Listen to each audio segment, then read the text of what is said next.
తెలంగాణలో బీజేపీ పార్టీకి చికిత్స చేయాల్సినటువంటి అవసరం ఉందా? నితిన్ నబీన్ రాక వెనుక అసలు కారణం అదేనా?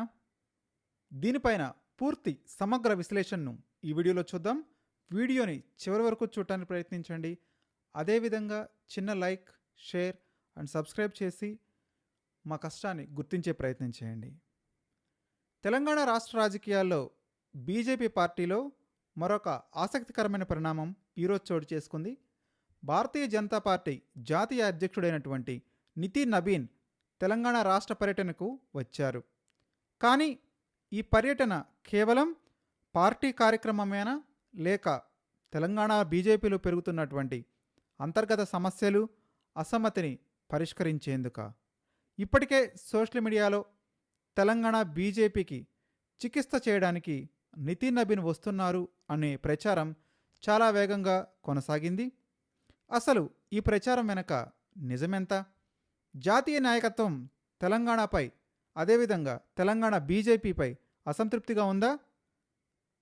ప్రధానమంత్రి నరేంద్ర మోదీ, అమిత్ షా, బిఎల్ సంతోష్ వరుసగా బీజేపీ నాయకత్వంతో సమావేశాలు నిర్వహిస్తున్నారు. ఇప్పట్లో నితిన్ నబీన్ కూడా పర్యటిస్తున్నారు. ఇవన్నీ ఒకే సందేశాన్ని ఇస్తున్నాయి. ఈ వీడియోలో అంకెలతో, రాజకీయ పరిణామాలతో వివిధ అభిప్రాయాలను పరిశీలిస్తూ పూర్తి విశ్లేషణ చేసే ప్రయత్నం చేస్తాను. నితిన్ నబీన్ రాక ఎందుకు ఇంత చర్చనీయాంశమవుతుందంటే, తెలంగాణలో బీజేపీకి గత కొన్నేళ్లుగా ఓట్ల శాతం, సీట్ల శాతం పెరిగింది. ప్రత్యేకించి లోక్సభ ఎన్నికల్లో పార్టీ గణనీయమైనటువంటి పురోగతిని సాధించుకొచ్చింది. అయితే అదే జోరును మాత్రం అసెంబ్లీ ఎన్నికల్లో కొనసాగించలేకపోతుంది. ఇదే ఇప్పుడు ప్రధానమైనటువంటి చర్చగా ఉంది. పార్టీకి ఓట్లు వస్తున్నాయి, కానీ అధికారానికి కావలసిన స్థాయిలో ప్రజా మద్దతు ఎందుకు స్థిరంగా ఉండటం లేదు అనేటువంటి ప్రశ్న ఇప్పుడు పార్టీని అంతర్గతంగా బాధిస్తుంది. ఈ మధ్య మనం చూసాం, ప్రధానమంత్రి మోదీ కొన్ని వ్యాఖ్యలు చూశారు. ఆ వ్యాఖ్యల అర్థం ఏంటంటే, ప్రధానమంత్రి నరేంద్ర మోదీ గతంలో తెలంగాణ నాయకులతో సమావేశమైనప్పుడు తెలంగాణపై పార్టీకి ఉన్న ఆశలను ప్రస్తావించినట్టు వార్తలు వచ్చాయి. గతంలో దేశంలో బీజేపీ చిన్న పార్టీగా ఉన్న సమయంలో కూడా తెలంగాణ నుంచి ఆశాజనకమైనటువంటి ఫలితాలు వచ్చాయి అని ఆయన అన్నట్టు రాజకీయ నాయకులు విపరీతంగా ప్రచారం చేశారు. అంటే జాతీయ నాయకత్వం దృష్టిలో తెలంగాణ ఇప్పటికే అవకాశాల రాష్ట్రంగానే, అద్భుతాల గనిగానే ఉంది. మరి ఎందుకు అసెంబ్లీలో సీట్లు తగ్గిపోతున్నాయి, ఓట్లు షేర్ కూడా తగ్గిపోతుంది? ఇక్కడే అసలు సిసలు రాజకీయ ప్రశ్న మొదలవుతుంది. లోక్సభ ఎన్నికల్లో బీజేపీకి సుమారు 35% ఓట్లు వస్తే అసెంబ్లీలో ఆ శాతం గణనీయంగా తగ్గిపోతుందనే విశ్లేషణలు ఇప్పటికే ఉన్నాయి. అంటే ప్రధానమంత్రి అభ్యర్థిగా నరేంద్ర మోదీకి మద్దతు ఇచ్చే ఓటర్లలో అందరూ రాష్ట్ర నాయకత్వానికి అదే స్థాయిలో మద్దతు ఇస్తున్నారా, లేదా రాష్ట్ర స్థాయిలో వేరే అంశాలు ప్రభావితం చూపుతున్నాయా? ఈ ప్రశ్నకు సమాధానం కనుక్కోవటమే ఇప్పుడు పార్టీకి అతిపెద్ద సవాల్గా మారింది. మరొక వైపు తెలంగాణ సెంటిమెంట్ ప్రభావం కూడా చాలానే ఉంది.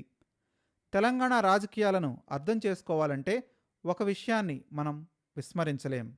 అదే తెలంగాణ ఆత్మగౌరవ నినాదం. రాష్ట్ర ఏర్పాటుకు దారితీసినటువంటి ఉద్యమం ప్రజల్లో ఇప్పటికీ భావోద్వేగం అంశంగానే అలానే ఉంది. అందుకే తెలంగాణకు సంబంధించినటువంటి వ్యాఖ్యలు, రాజకీయ సంకేతాలు, నాయకుల ప్రదర్శనలు, ప్రవర్తనలు ఇవన్నీ ప్రజలు సునిశితంగా గమనిస్తుంటారు. జాతీయ నాయకత్వం నుంచి వచ్చే ప్రతి సందేశం ఈ కోణంలో కూడా విశ్లేషించబడుతుంది. మరొక వైపు బీజేపీ పార్టీలో వ్యూహాల్లో కూడా లోపాలున్నాయనేటువంటి ప్రశ్న ఉత్పన్నమవుతుంది. రాజకీయ విశ్లేషకులు అభిప్రాయపడుతున్న ప్రకారం తెలంగాణ బీజేపీ ఎదుర్కొంటున్నటువంటి అతి ప్రధాన సమస్య సమన్వయ లోపం. పార్టీకి నాయకులున్నారు, ఒకే అంశంపై వేర్వేరు అభిప్రాయాలు వ్యక్తపరిచేటువంటి విశ్లేషకులు చాలామంది ఉన్నారు. పొత్తులపై స్పష్టత ఇవ్వలేకపోవటం, ప్రజా సమస్యలపై ఒకే స్వరంతో స్పందించలేకపోవటం, ఇలాంటి అంశాలు తరచూ చర్చకు వస్తున్నాయి. మరొక వైపు బీజేపీ కార్యకర్తలోని సందేహాలు. పార్టీ కార్యకర్తలకు స్పష్టమైన దిశ అవసరం. ఎవరితో పొత్తు, ఎలాంటి రాజకీయ వ్యూహం ఉంటుంది, హిందుత్వ అజెండాతో ముందుకెళ్లాలా, అభివృద్ధి ఎజెండాతో ముందుకెళ్లాలా, లేక ఈ రెండింటిని సమన్వయం చేసుకుంటూ ముందుకెళ్లాలా? ఈ ప్రశ్నలకు ఒకే సమాధానం వినిపించకపోతే అది క్యాడర్లోనూ లీడర్షిప్లోనూ మరింత గందరగోళానికి దారితీసేటువంటి అవకాశాలు ఇప్పుడున్నాయి. ఈ నేపథ్యంలో నితిన్ నబీర్ పర్యటనతో తెలంగాణలో మార్పు వస్తుందా అంటే ఇప్పుడు అందరి దృష్టి నితిన్ నబీన్ పర్యటనతోనే ఉంది. ఈ పర్యటనలో జిల్లాల వారీగా సమీక్ష జరుగుతుంది. నాయకులతో ప్రత్యేకంగా సమావేశమవుతున్నారు. సంస్థాగతంగా మార్పులపై చర్చ జరుగుతుంది. కేవలం పార్టీ బలోపేతం కోసం సాధారణ పర్యటన మాత్రంగా దీన్ని చూడాలా, లేక రాబోయే రోజుల్లో స్పష్టమైన అంశాలు ముందు పెట్టినట్టు చూడాలా అనేది మనకి మరికొద్ది కాలంలోనే తెలియనుంది. ఒకటి మాత్రం క్లియర్, తెలంగాణలో బీజేపీకి అవకాశాలున్నాయి. జాతీయ నాయకత్వం విశ్వసిస్తోంది. వారే వీళ్ళని ముందుండి నడిపిస్తున్నారు. ఇవన్నీ కూడా విస్తృతంగా రాజకీయ వర్గాల్లో వినిపిస్తున్నాయి. అయితే ఆ అవకాశాలను ఎన్నికల విజయంగా మార్చడం, రాష్ట్ర నాయకత్వం, పార్టీ వ్యూహం, ప్రజలతో అనుసంధానం అవ్వటం, ఈ మూడింటిపైనే తెలంగాణలో బీజేపీ భవిష్యత్ ఆధారపడి ఉంటుంది. నితిన్ నవీన్ పర్యటన ఆ దిశగా కొత్త మార్పులకు నాంది పలుకుతుందా, లేక ఇది కూడా అతి సాధారణ రాజకీయ కార్యక్రమంగానే మిగిలిపోతుందా అనేది ఇప్పుడు మనం చూడాల్సినటువంటి అవసరమైతే ఉంది. మరి ఈ అంశంపై మీ అభిప్రాయం ఏంటి? తెలంగాణ బీజేపీకి ప్రధాన సవాల్ ఏంటి? నాయకత్వమా, వ్యూహమా, సమన్వయమా, లేక ప్రజా సమస్యలపై స్పందన? మీ అభిప్రాయాన్ని కామెంట్ రూపంలో తెలియజేయండి. వీడియో నచ్చితే మర్చిపోకుండా లైక్ చేయండి. మరిన్ని రాజకీయ విశ్లేషణల కోసం సబ్స్క్రైబ్ చేయడం మర్చిపోవద్దు. మళ్ళీ మరొక ఆసక్తికరమైన వీడియోతో కలుద్దాం. అప్పటి వరకు సెలవు. నమస్తే. నేను మీ కౌండిన్య.